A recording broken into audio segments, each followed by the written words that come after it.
بسم اللہ الرحمن الرحیم وبہ نستعین وصلی اللہ علی محمد وآلہ الطاہرین صلوات علی محمد۔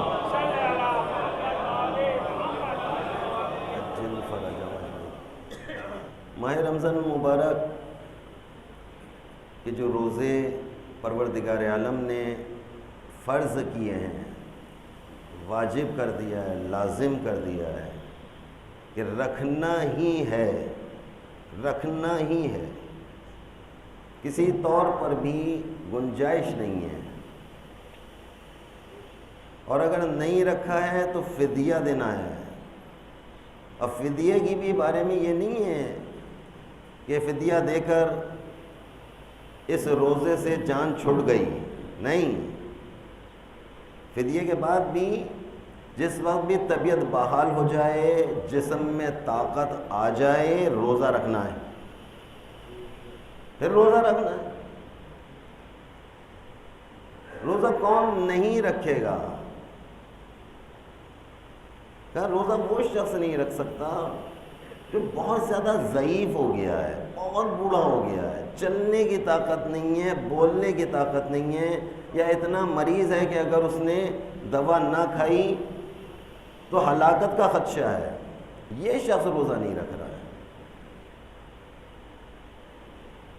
عام طور پہ جو مریض ہو جاتے ہیں، نزلہ ہو گیا، زکام ہو گیا، بخار ہو گیا، صحیح ہے شدید بخار تھا، صحیح ہے روزہ نہیں رکھا ہے، لیکن ماہ رمضان المبارک کے بعد روزہ رکھے گا، اس روزے کی قضا بجا لائے گا۔ بیمار ہو گیا تھا، اچانک پیٹ میں بہت زیادہ درد ہو گیا، اتنا ہو گیا مچھلی کی مانند تڑپ رہا ہے، برداشت ہی نہیں کر پا رہا ہے، صحیح ہے یہ روزہ نہیں رکھے گا جناب ابھی، ماہ رمضان المبارک کے بعد اس روزے کی قضا بجا لائے گا۔ لیکن آیا جو لوگ ماہ رمضان المبارک کے روزے نہیں رکھ رہے ہیں، کیا وہ کھلم کھلا کھائیں گے،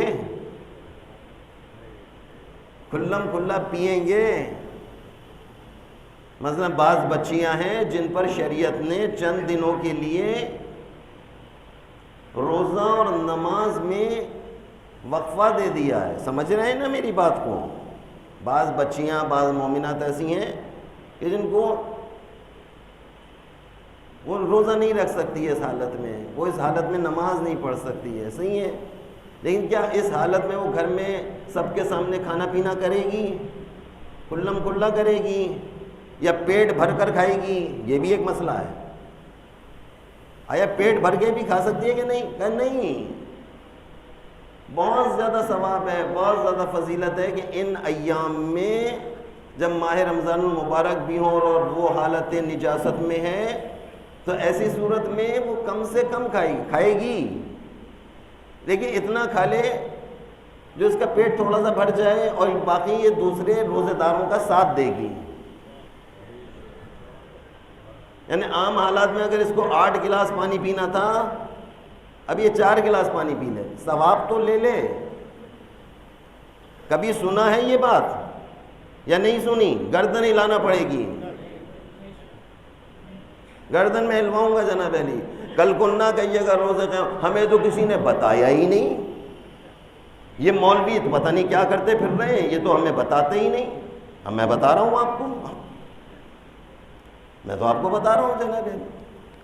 اچھا اس کے ساتھ ساتھ کیا مسئلہ آ گیا کہ یہ پیٹ بھر کر کھانا نہیں کھاتی ہے جناب علی، پانی بھی کم پیے گی، کھانا بھی کم کھائے گی، اور کسی کے سامنے بھی اس نے کھانا نہیں کھانا ہے، پانی بھی اس نے روزے داروں کے سامنے نہیں پینا ہے، چھپ کر پینا ہے، چھپ کر کھانا ہے۔ اگر اس نے چھپ کر کھا لیا، چھپ کر پی لیا، گویا اس نے روزے کا حق ادا کر دیا۔ اللہم صلی اللہ۔ اچھا ان باتوں میں کیونکہ یہ سارے معاملات جو ہوتے ہیں جب مجمع بہت زیادہ ہوتا ہے، مجمع کب زیادہ ہوتا ہے؟ ایام اعظام میں، ایام اعظام میں وہ بھی آ جاتا ہے جو پورے سال نہیں آتا، پوری زندگی مسجد نہیں آتا، امام بارگاہ نہیں آتا۔ اچھا ہم جیسا طالب علم ایام اعظام میں جب اس طرح کی گفتگو شروع کر دے، دیکھیں صاحب مولا حسین کا تذکرہ چھوڑ دیا، حیض و نفاس کے مسائل بیان کر رہے ہیں، بھائی تو پھر کب کریں بیان؟ آج پورا مجمع آیا ہے تو آج ہی بتاؤں گا نا، مجھے معلوم ہے یہ کل نہیں آئیں گے، مجھے معلوم ہے یہ 11 محرم سے غائب ہو جائیں گے، پھر کہیں گے ہمیں تو کسی نے بتایا ہی نہیں، پتہ نہیں ہے، خیبر اور خندق کرتے پھرتے ہیں یہ لوگ۔ اب بابا خیبر خندق کریں تب مصیبت، حیض و نفاس بتائیں تب مصیبت، بابا تم ہو کون؟ بنی اسرائیل تو نہیں ہو۔ یہ بنی اسرائیل کسی حال میں خوش نہیں تھے۔ بنی اسرائیل جناب موسیٰ کو اتنا تنگ کیا، اتنا انہوں نے تنگ کیا ہے جس کی انتہا نہیں ہے۔ جناب موسیٰ علیہ السلام کو بہت تنگ کیا انہوں نے، علیہ السلام۔ لہذا اب مومنہ کے لیے کیا ان ایام میں جو پورے سال وہ نجاست کی حالت میں رہتی ہے، نماز ہی نہیں پڑھ رہی ہے، آرام سے ادھر سے ادھر گھومتی پھر رہی ہے، آیا اس کے لیے وقت نماز، اس کے لیے کوئی وظیفہ ہے یا نہیں ہے؟ کیا خیال ہے؟ نجاست کی حالت میں ہے نا، لیکن آیا اس نجاست کی حالت میں اس کو نماز یہ چاہ رہی ہے کہ مجھے نماز والی فضیلت مل جائے؟ پالنے والے تو نے مجھے عورت کیوں بنا کے پیش کر دیا؟ تو مجھے مردی بنا دے دی، کم از کم مجھے ان ایام سے نہ گزرنا پڑتا، میری نماز نہ قضا ہوتی۔ میں تو نماز کی عاشق ہوں، میں نماز کے بغیر نہیں رہ سکتی۔ بھائی ممکن ہے ایسی کوئی ہو؟ ممکن ہے جس کا دل اندر سے رو رہا ہو عین نماز کے وقت؟ آیا شریعت نے، ائمہ نے ان کے لیے کچھ احکامات دیے یا نہیں دیے؟ کہا دیے ہیں، کہ جیسے ہی نماز کا وقت قریب آئے اس کو چاہیے کہ اپنی نجاست والی جو لباس ہے اس کو تبدیل کرے، نجاست والی جو چیز اس نے لگائی ہوئی ہے نجاست کو روکنے کے لیے اس کو تبدیل کر لے، ایک پاک چیز کو اپنے پاس دوبارہ سے لگا لے۔ جناب علی قبلہ رخ ہو کر بیٹھ جائے، ذکر خدا کرتی رہے۔ ذکر خدا کیا ہے؟ قرآن پڑھنا اس کے لیے مکروہ ہے نا، لیکن اللہ اکبر کہنا، سبحان اللہ کہنا، الحمدللہ کہنا، یہ کوئی مکروہ ہے؟ کہ نہیں، یہ مکروہ نہیں ہے۔ یہ قبلہ رخ ہو کر بیٹھ جائے گی، ان وقتوں میں یہ قبلہ رخ ہو کر بیٹھے گی اور یہ بڑے آرام سے اطمینان سے یہ ذکر خدا کو بجا لا سکتی ہے۔ اگر یہ بات دل میں لگ رہی ہے تو صلوات پڑھ لیجیے گا۔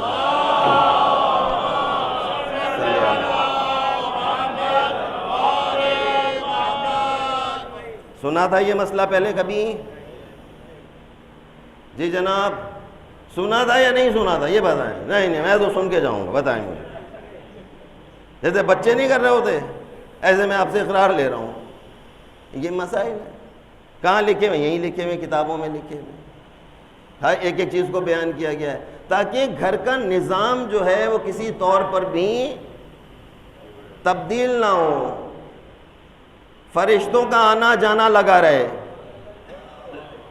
جن گھروں میں وضو کیا جاتا ہے ان گھروں میں فرشتوں کا آنا جانا لگا رہتا ہے۔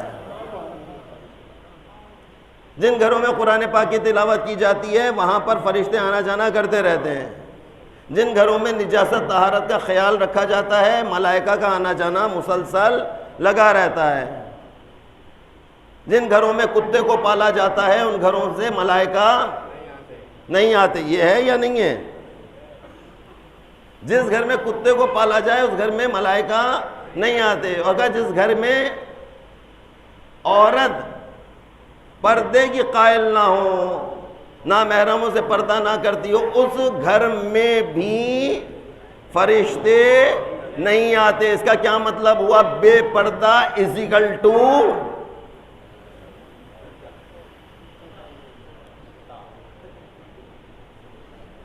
بے پردہ برابر ہے ڈیش کے۔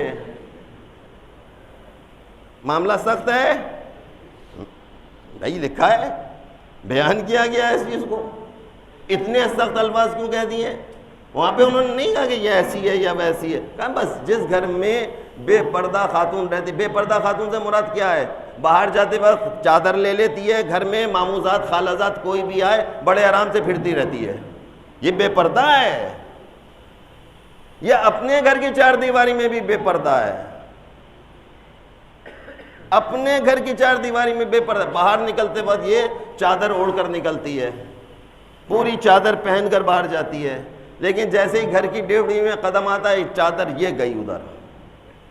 اب گھر کے اندر کوئی بھی آ جائے، ایرا غیرا نتھو خیرا، کوئی بھی گھر کے اندر آ جائے، یہ بڑے اطمینان سے جناب علی ان کے سامنے آ جائے. زیادہ زیادہ کیا کرتی ہے، میں نے یہ ایسے یوں دوپٹہ کر لیا، ایسے ہماری بڑی بوڑھیاں ایسے کر لیتی تھی بھائی، یہ یوں کر لیا، باقی پورا سر کھلا ہوا ہے ان کا،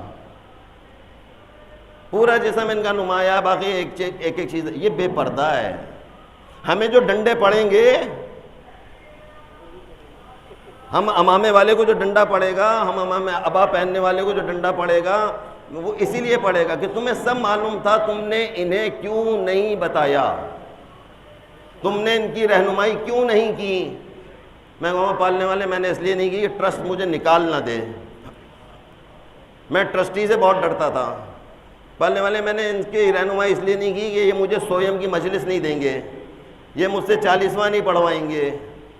پالنے والے میں نے ان کی رہنمائی اس لیے نہیں کی، یہ مجھے ایام اعضا کی عشرہ نہیں دیں گے، خمسہ نہیں دیں گے، ایک سالانہ مجلس بھی نہیں پڑھوائیں گے. یہ ایسا زہر بکتا ہے یہ شخص، اس کو پتہ ہی نہیں کون سی بات کب کرنی ہے.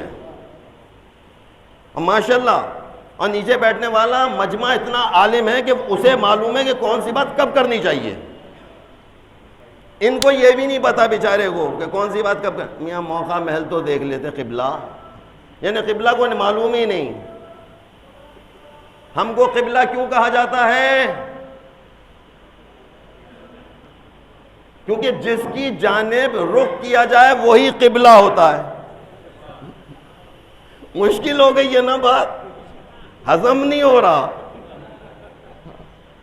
ہضم نہیں ہو رہا نا بابا. جس کی جانب رخ کیا جائے، جس کی جانب چہرہ کر کے کھڑا ہو جائے، اس کو قبلہ. آپ پیٹ پھیر کے کھڑے ادھر ہو جائیے، تھوڑی کچھ دیر کے لیے اپنی پیٹ ادھر پھیر لیجئے جناب علی، پھر پوچھے قبلہ کہاں ہے.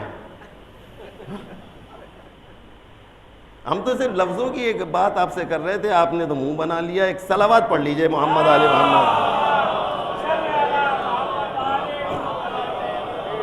ماہ رمضان المبارک کے چوتھے دن کی دعا انشاءاللہ کہ آپ کے اندر گرمی آ چکی ہوگی. میں نے آپ کا خوب دل جلایا ہے. ابھی میں دل صرف اس لیے آپ لوگوں کا جلاتا ہوں تاکہ آپ لوگوں میں ذرا سا طاقت آ جائے، ایک نیا خون بن جائے، کیونکہ خون جلتے ہی نیا خون بننا شروع ہو جاتا ہے.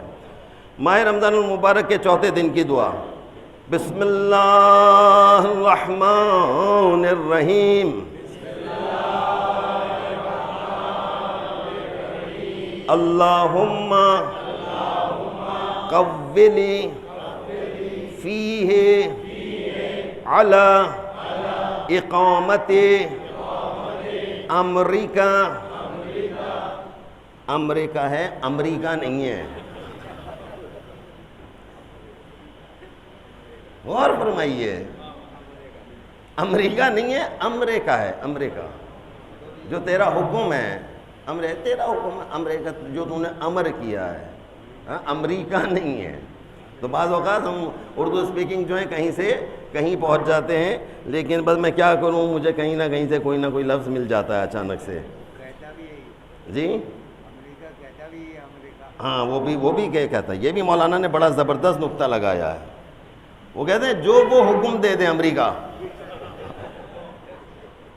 جو وہ حکم. اب دیکھیں میرے استاد تو میرے استاد ہے. یہ استاد نے نیچے سے بیٹھے بیٹھے بتایا ایک جملہ کہ صاحب ایسا بھی ہے. جی ہاں جناب علی. اب دیکھیں کہاں سے دعا کہاں سے چل رہی ہے جناب علی. اور یہ سننے والے جو ہمارے افراد ہیں جو لائیو دیکھ بھی رہے ہیں، سن بھی رہے ہیں، وہ بھی کہیں گے یہ کون سی دعا چلی. بھائی ہم کیا کر سکتے ہیں، یہاں لکھا ہوا تھا، ہم نے اسے پڑھا ہے ابھی جناب علی. اقامت امریکہ وَأَزِّقْنِي فِيهِ حَلَاوَةَ ذِكْرِكَ وَأَوْزِعْنِي فِيهِ لِأَدَاءِ شُكْرِكَ بِكَرَمِكَ وَاحْفِظْنِي بِحِفْظِكَ وَسِتْرِكَ یا ابصر ناظرین برحمتک یا ارحم الراحمین. صلوات پڑھیں محمد.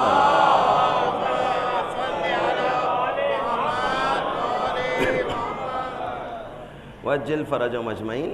دعا کا ترجمہ: اے اللہ تو مجھے اس ماہ مبارک میں اپنے احکام کے قائم کرنے کی قوت عطا فرما، اپنے احکام کے قائم کرنے کی قوت عطا فرمائے، آپ کے لیے کہا جا رہا ہے۔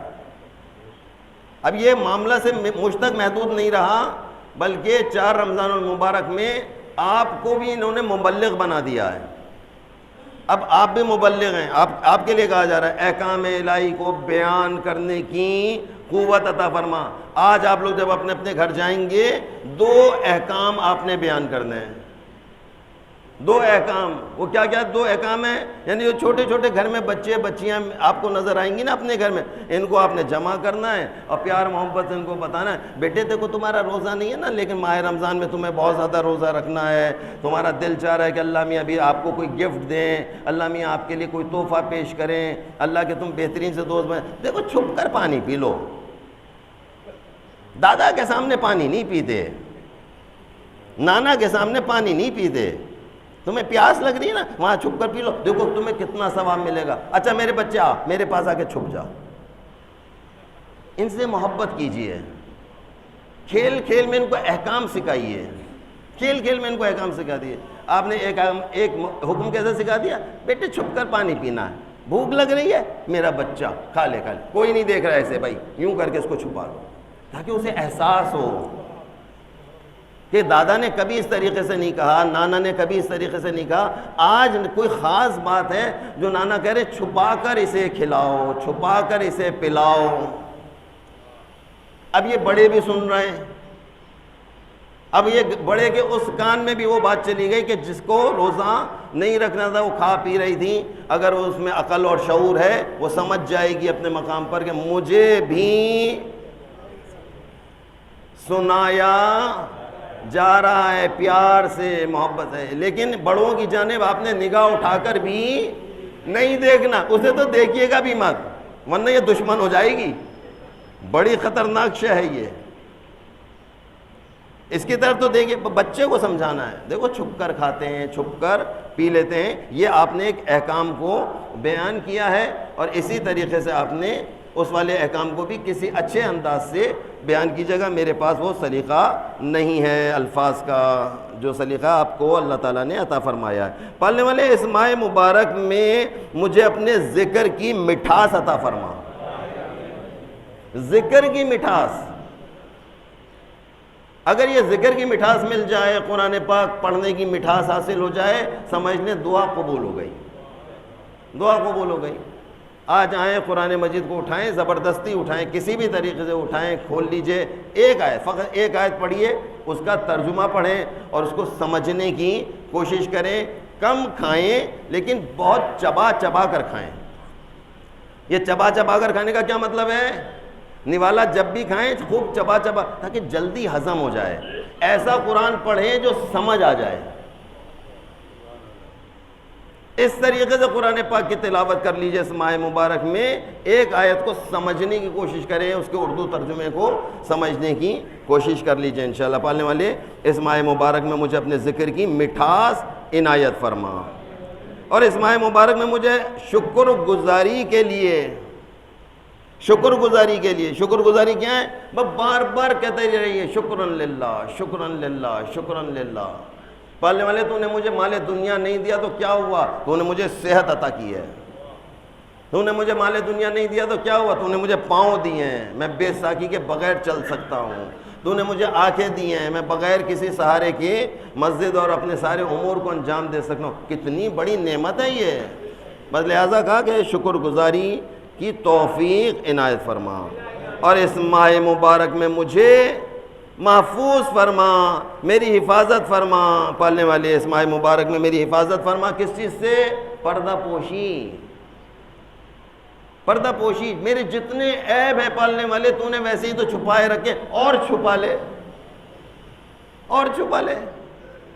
پہلے اس سے پہلے کہ میرے عیب دکھائی دیں، اسی لیے احکام شریعت ہے کہ جو شخص میت کو غسل دے رہا ہے اور میت کے جسم پر اس نے کوئی عیب دیکھ لیا ہے، کوئی پھوڑا دیکھ لیا تھا، کوئی پھنسی دیکھ لی تھی، کوئی کٹ سا دیکھ لیا تھا، یا کوئی عجیب و غریب سا نقشہ اس کے جسم پر دیکھ لیا، باہر جا کر بتا دے میں نے میت کو اس حالت میں دیکھا ہے، کہ گناہ غسل دینے والے کے لیے ضروری ہے کہ وہ میت پر دیکھے ہوئے ایک ایک چیز کو چھپا لے، پردہ پوشی۔ اسی لیے کہا ہے بہترین بیٹا وہ ہے جو اپنے باپ کو اپنے ہاتھوں سے غسل دے، کیونکہ ایک بیٹا کبھی بھی اپنے باپ کی میت کے، اپنے باپ کے جسم کے کسی بھی عیب کو بیان نہیں کرے گا۔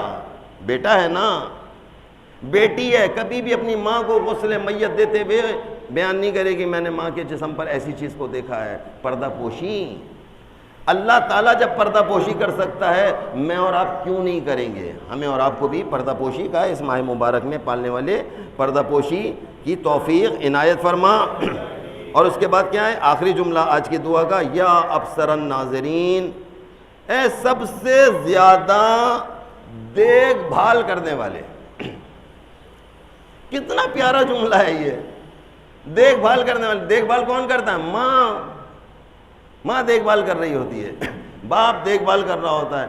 کہا کہ اے سب سے زیادہ دیکھ بھال کرنے والے۔ کہا یہ سب سے زیادہ دیکھ بھال کرنے والا کون ہے؟ کہا پروردگار عالم، اللہ تعالیٰ کی ذات ہے، وہ ہم سب کی دیکھ بھال کر رہا ہے۔ اسی دیکھ بھال کے نتیجے میں میں اور آپ اس مقام پر یہاں پر اس وقت موجود ہیں۔ پالنے والے تجھے واسطہ محمد اور آل محمد کا آج کے دن کی تمام دعاؤں کو اپنی بارگاہ میں قبول فرما۔ تمام دعاؤں کی قبولیابی کے لیے ایک مرتبہ بلند تر صلوات۔